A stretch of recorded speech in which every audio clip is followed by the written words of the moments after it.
The ice field stretched endlessly in every direction, glittering under the distant sun. David Rees had been watching the same view for 8 months now. It was easier than thinking about anything else. His workstation chirped. A proximity alert. Something had entered the outer detection grid, moving fast and losing altitude. David pulled up the scanner data, expecting space debris. The moon of Titan's Gate collected junk like a magnet, but this thing was trying to slow down. Computer classification, David said. Escape pod. Impact in 90 seconds. David grabbed his thermal suit and pulled it on. 8 months alone taught you to move fast when something happened, the airlock cycled. He stepped into cold that would kill an unprotected human in minutes. His suit heated immediately, but he still felt the bite of it. He climbed onto his terrain rover and punched in the coordinates. 2 kilometers through snow drifts. The crash site was easy to spot. A dark scar cut through the white, ending in a crumpled pod half buried in snow. Steam rose where heated metal met frozen ground. The pod was small. The hull was damaged, but emergency systems still ran. David found a manual release and pulled.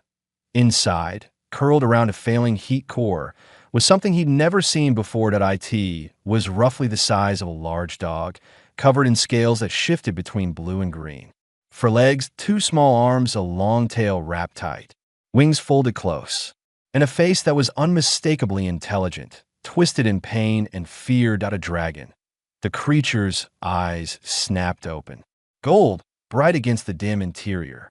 It tried to move, but was too weak. David held up his hand slowly. Easy. I'm not going to hurt you. The dragon made a sound between a whimper and a hiss. Its scales were dull, frost forming on the edges. The core was dying. I have a warm place. Food, but we need to go now. Can you move? The dragon stared at him, then slowly shook its head. David reached in and carefully lifted the creature. It weighed less than expected. Through his gloves, he felt how cold it was, how it trembled. The dragon didn't fight, just tucked its head against David's chest. Inside the station, warmth hit them. David carried the dragon to his medical bay and set it on the examination table. He cranked the heat up and piled on emergency blankets. Computer analysis, he said, running the scanner. Species unknown. Reptilian classification. Severe hypothermia. Dehydration. Minor contusions. Treatment. Heat. Fluids. Rest. David set up a heating pad. The dragon watched him with gold eyes, tracking every movement. Afraid but too tired to run. Let's try something, David said. He activated his translation matrix. Can you understand me? The dragon was quiet. Then a voice came through, high and young. Yes, you are human. I am. My name is David. What's yours? Pip. It means small spark in your language. Pip, David repeated. You're safe here. This is a research station. I'm the only one on it. Pip's eyes narrowed. Humans are the endurance ones. You survive the death world. You need nothing from anyone. You are strong and cold. David felt something twist in his chest. We're strong, maybe, but we're not cold. Not really, but you are alone here, in this frozen place. You do not seem bothered. Being alone and liking it are different things, David said quietly. He pulled up the food synthesizer. What do you eat? Pip listed nutrients. The computer created a paste. David heated it and offered it over. The dragon ate slowly, watching. When finished, he looked exhausted. Sleep, David said. We'll figure out the rest tomorrow. You will study me, Pip said. I'll help you, David corrected. Then we'll find your family. Pip's tail curled tighter. My clutch. The transport. There was an accident. I'll search the databases. Rest now. The dragon's eyes were closing. David dimmed the lights and turned to go. David. He stopped. Yes. Do you feel cold too? Even here in the warmth?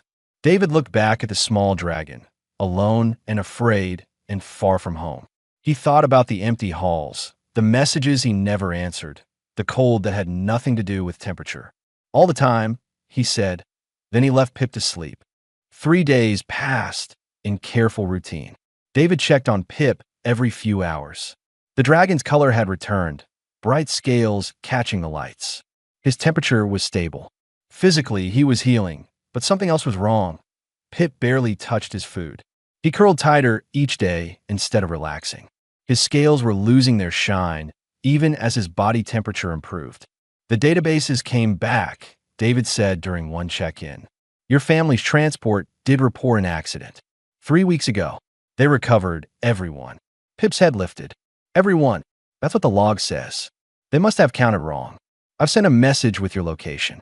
The dragon nodded and put his head back down. David frowned. He pulled up medical files on Pip's species. The Drakons, a social race from a warm planet. Known for close family bonds, he found a section that made him stop. Social needs. Drakons required regular physical touch for health. Isolation could cause symptoms. Loss of appetite. Lethargy. Scale deterioration. In extreme cases, death. Touch starvation. David looked at Pip, curled alone in the medical bay. Computer. Raised temperature in common area by 10 degrees. He went to Pip. You're cleared medically. Want to move to the common area? More space. Better view.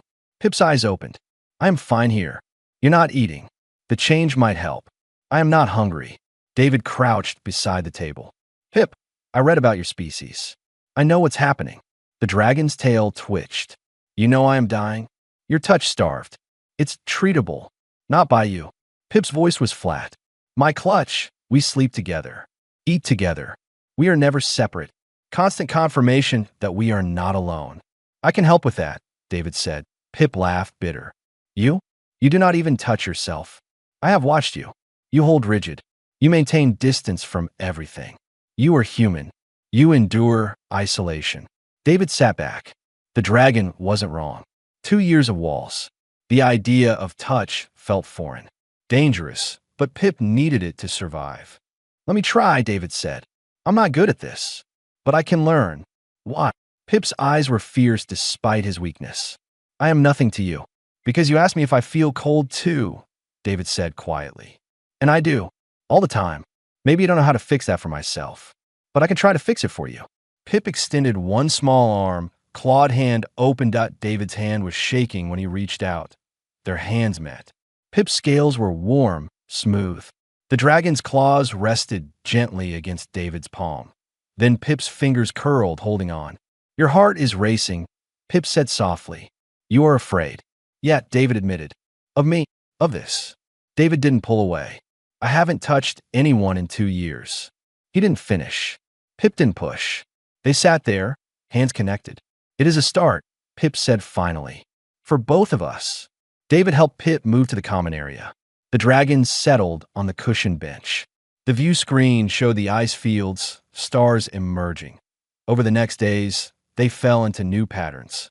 David would check vitals, resting a hand on Pip's back for seconds longer than necessary.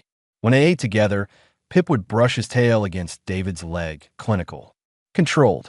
But something, Pip started eating. His scales brightened. He asked questions about David's work, about Earth.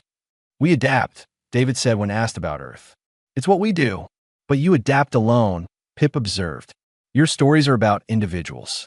Single humans facing impossible odds. We're your clutch stories. David thought. We have them. Teams, families, crews. But yeah, our heroes are usually alone. That sounds exhausting. It is, David said. Then added, I had a family. A wife. A daughter. They died 2 years ago. Transport accident. Pip's tail wrapped around David's wrist. I am sorry. Everyone was. Everyone wanted to help. But I didn't know how to let them. So I came here. To endure alone. Yeah, that sounds very lonely, Pip said. David looked at the dragon, at the tail on his wrist. It is. That night, when nightmares came and David woke gasping, he found Pip at his door. I heard you, the dragon said. May I stay? David almost said no. Almost rebuilt the walls. Instead, he moved over. Pip curled at the foot of the bed, warm and solid. And for the first time in 2 years, David fell back asleep, not alone. The message from Pip's family arrived on a morning when frost patterns looked like wings. David read it twice before calling for Pip.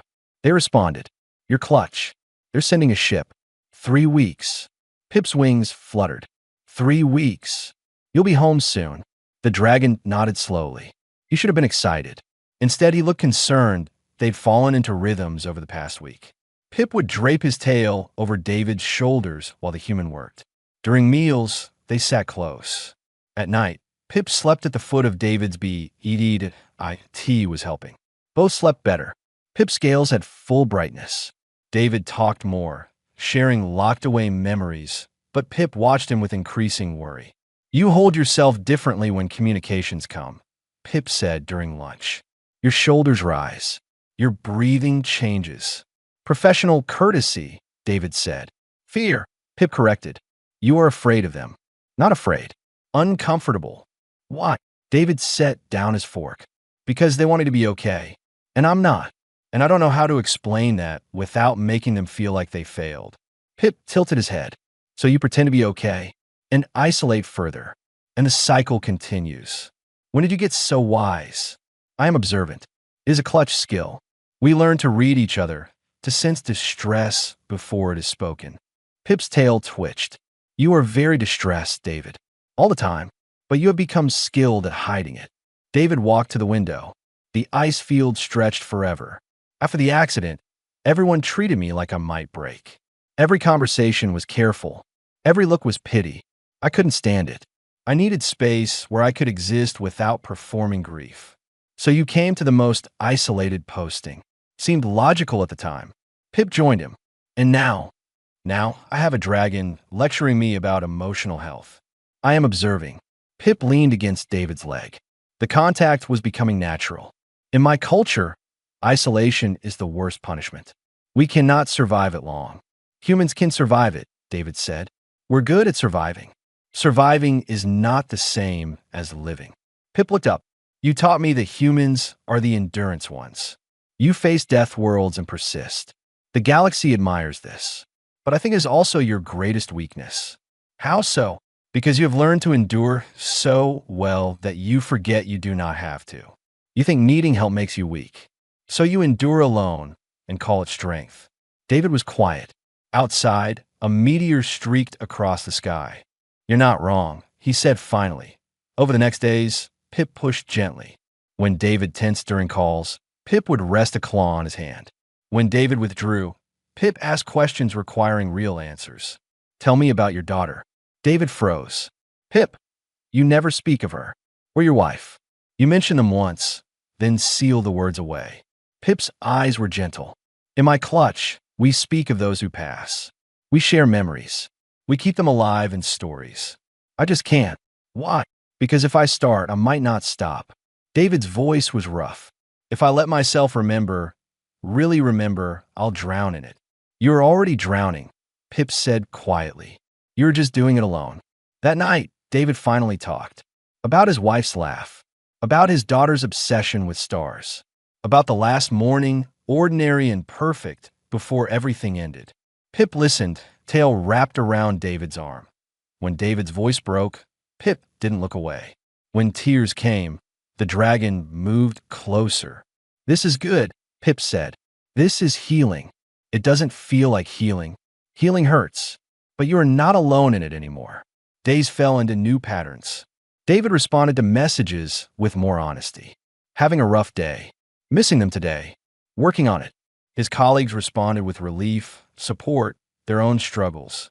He'd spent 2 years thinking he was sparing them his pain. Instead, he'd locked them out. Pip watched with satisfaction. "You are learning." "Learning what?"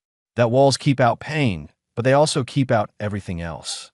2 weeks before the ship, a solar storm hit. Power fluctuated. In the darkness, alarms wailing, David felt panic rise. The accident had happened during a storm. Alarms had been the last thing he'd heard. He was on the floor, breathing too fast, when Pip found him. The dragon didn't speak. He just curled around David, scales warm, present solid. Weight and warmth and proof he wasn't alone. When power returned and alarms stopped, David was shaking but breathing. "Thank you," he whispered out. Pip's response was simple. "That is what clutch does." "I'm not your clutch." "No," Pip agreed. "But you were someone who needed holding, and I was here. Sometimes it is that simple." David pulled the dragon closer. "You're going home soon. Back to your real family." "Yes," Pip said. "But I wonder, what will you do? Will you stay here? Keep enduring alone?" "I don't know. David admitted. This place doesn't feel like a refuge anymore. It just feels empty. Good, Pip said. That is progress. How is that progress? Because empty means you are ready for something else. Enduring means you have stopped trying to live. Pip's tail wrapped tighter.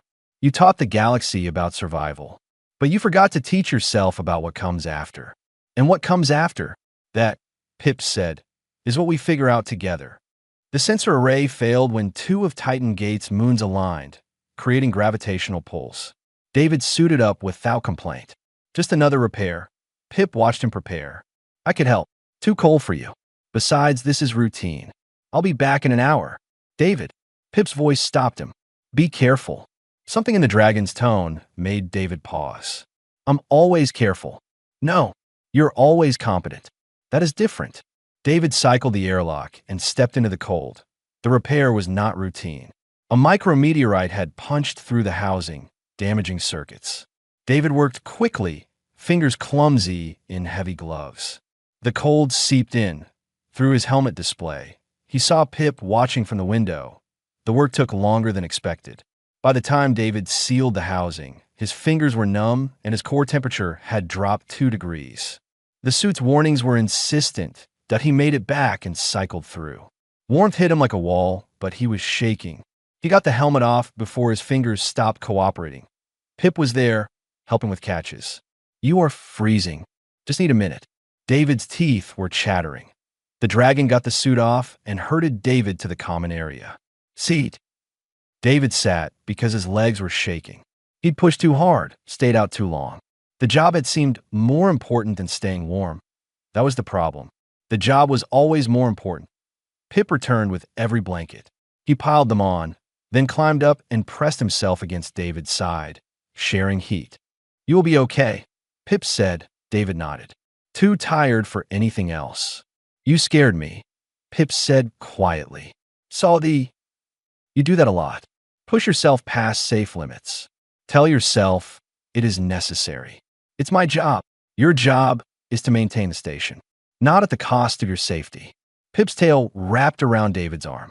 In my clutch, we would not allow this. We would insist you rest. Take help. Value yourself as much as you value the work. Your clutch sounds smarter than me. We have learned that individuals are precious, that losing even one diminishes us all. So we protect each other, even from ourselves. They sat in silence while David's shaking eased. His temperature climbed. The warnings faded, but Pip didn't move away. I have been thinking, the dragon said, about humans. What about us? Everyone says you are the endurance ones. Strong because you need nothing. Pip shifted slightly. But that is not what I see when I look at you. What do you see? Someone who has forgotten how to ask for what he needs. Someone who thinks survival is the same as living. Pip's voice was gentle. Someone who is very tired. David's throat was tight. Yeah, I asked you once if humans feel cold.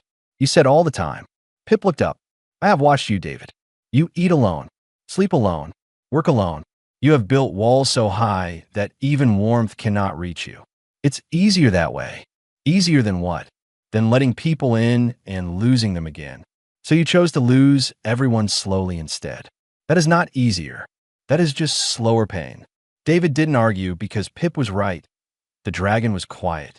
Then he asked, David, I have learned much about humans, about your strength, your endurance. But I still do not understand one thing. What's that? Pip's voice was very small.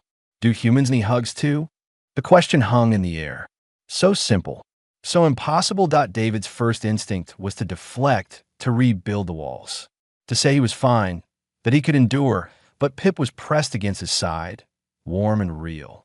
And David was so tired of being strong, so tired of facing everything alone. The walls cracked, then crumbled.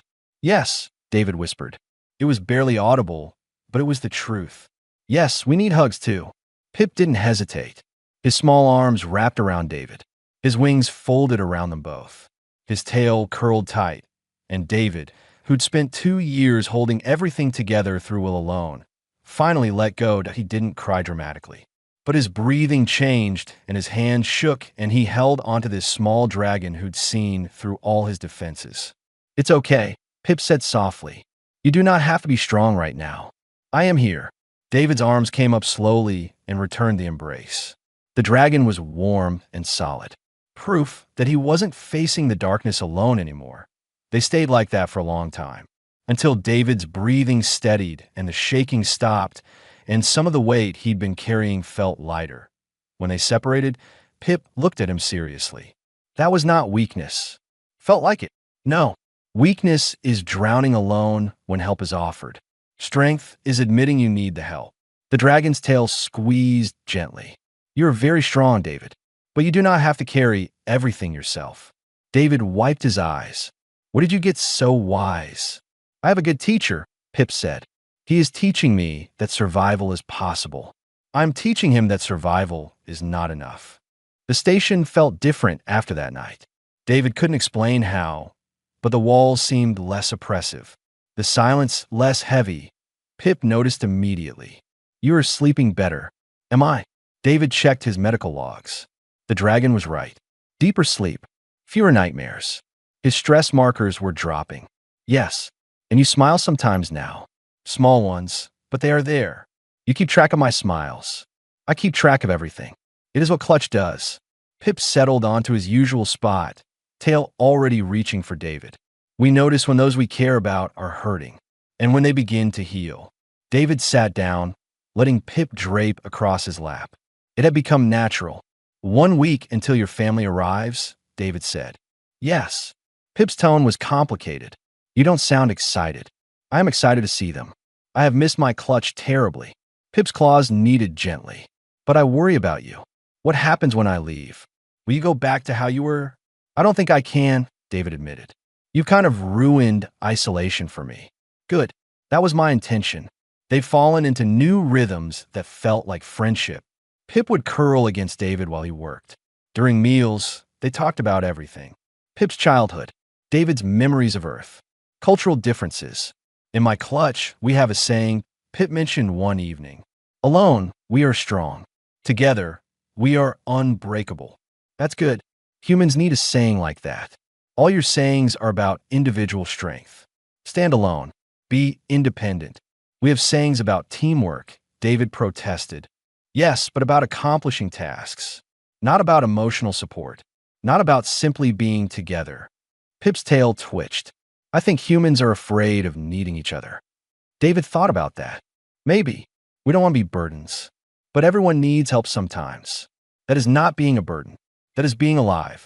The nightmares still came occasionally. But now, when David woke, gasping, Pip was there. The dragon didn't try to fix anything. He just pressed close until David's heartbeat slowed. Thank you, David would whisper. Always, Pip would respond. David started responding to messages with real honesty. He told his colleague about Pip, about the lessons he was learning. The response was warm, relieved. We've been worried. Glad you found someone who could reach you.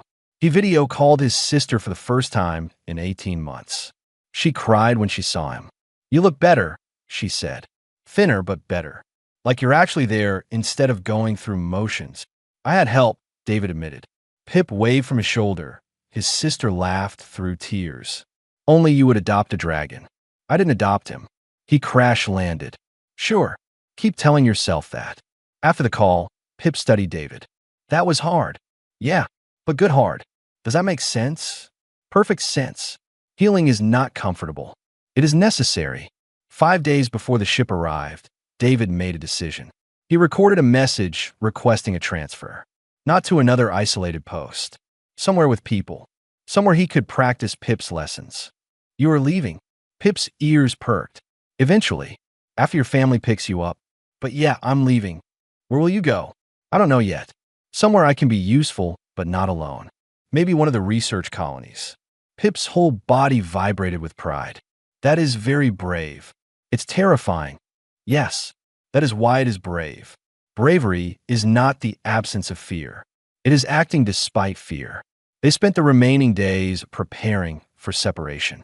Pip taught David contact gestures from his culture. A tail touch that meant I am here. A wing brush that meant you are safe. David practiced them, feeling awkward. Will these work with humans? Probably not. But you will remember what they mean. And remembering will help. Help with what? help you remember that needing comfort is normal, that reaching out is strong, that you do not have to face everything alone. Pip's eyes were bright. I will not be here to remind you, so you must remember yourself. 3 days before arrival, David found Pip staring out at the ice fields. Homesick, he asked. Yes, but also sad to leave. Pip looked up. I crashed here because of an accident. I could have died, but instead I found something unexpected. A grumpy human, a friend who needed saving as much as I did. Pip's tail wrapped around David's wrist. You saved my life, David, but I think maybe I saved yours too. David knelt down, bringing himself to Pip's level. You did. You absolutely did. Then we are even. Not even close. You gave me back something I thought I'd lost forever. What is that? Hope that things could get better. That I could feel something besides grief and exhaustion. That being alive could be more than just enduring until the end. David pulled Pip into a hug. Thank you. Pip hugged back fiercely. You are welcome. But David, this is only the beginning. Healing is not a destination. It is a journey. I know. You cannot go back to hiding when I leave. I won't. I promise. Good. Pip pulled back slightly. Because if you do, I will come back and drag you out myself. David laughed, real and genuine. I believe you would. Of course I would. That is what friends do. That night, they slept as they had for weeks. Pip curled close, David's hand resting on the dragon's back. Both breathing easy. Both healing. Both no longer alone. The Draken ship appeared as a bright point against the stars. David tracked its approach while Pip vibrated with excitement. They're close now. Nervous? David asked. Yes. Happy but nervous. What if I have changed too much? They'll recognize you. And change isn't bad. Pip looked at him. You have changed too. Yeah, for the better. The ship landed with precision. The airlock opened and Drakens poured out. They were bigger than Pip, fully grown. Pip shot forward and was swallowed by his clutch. They wrapped around him, confirming he was real and safe. David watched, smiling. This was what Pip needed. Then Pip's head popped up. He chirped and pointed at David. The clutch turned as one. David raised a hand in an awkward wave. The largest Draken, gold with red streaks, approached. You are David, the human who saved our lost one. Just did what anyone would do. No, you did what few would. You gave him connection. She bowed her head. I am Lyra. I lead this clutch. You have our gratitude. You made my life better too. Pip bounced over. David, this is my clutch. Lyra leads us. And this is Zephyr, Coral, and Flint. David nodded to each. They studied him with curiosity. You live here alone? Coral asked. Yes. For now. That sounds lonely. It was, David admitted. Pip helped me realize that. Zephyr tilted his head. Pip says you're grieving. But healing. He's not subtle. Honesty is valued in clutch. Lyra moved closer. He also says you need a new purpose. That this isolation no longer serves you. David glanced at Pip. We talked about that. Good. Because I have a proposal. Our clutch is joining a research expedition. Multi-species crew. We will catalog new worlds. We need an astrophysicist. We need someone who Pip has adopted as clutch. David's heart stuttered. What? Come with us, Pip said. You do not have to be alone. Come explore with us. I'm not Draken. I don't know if I can live in a clutch environment. You have been living with Pip for weeks, Lyra said. You accept touch now. That is enough to start. But I'm different. I'll need space sometimes. We know. Flint spoke. We adapt. You will have your own quarters. Time alone when needed. But family when you want it. Balance. David looked at Pip, glowing with hope. You really want this? David asked. More than anything. You're my friend. I didn't want to say goodbye forever. I want to see you heal. I want to watch you live instead of endure. David felt the last wall crack. I need to think about it. Of course, Lyra said. We will be here for 2 days. That night, David sat alone. The silence was oppressive. The space felt empty that he thought about his wife, his daughter. What do they want? To stay frozen in grief? Or to live again, to find purpose, to be happy? He knew the answer.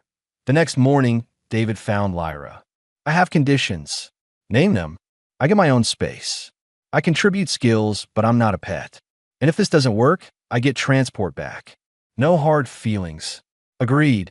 Someone needs to explain Draken sleeping arrangements. Lyra laughed.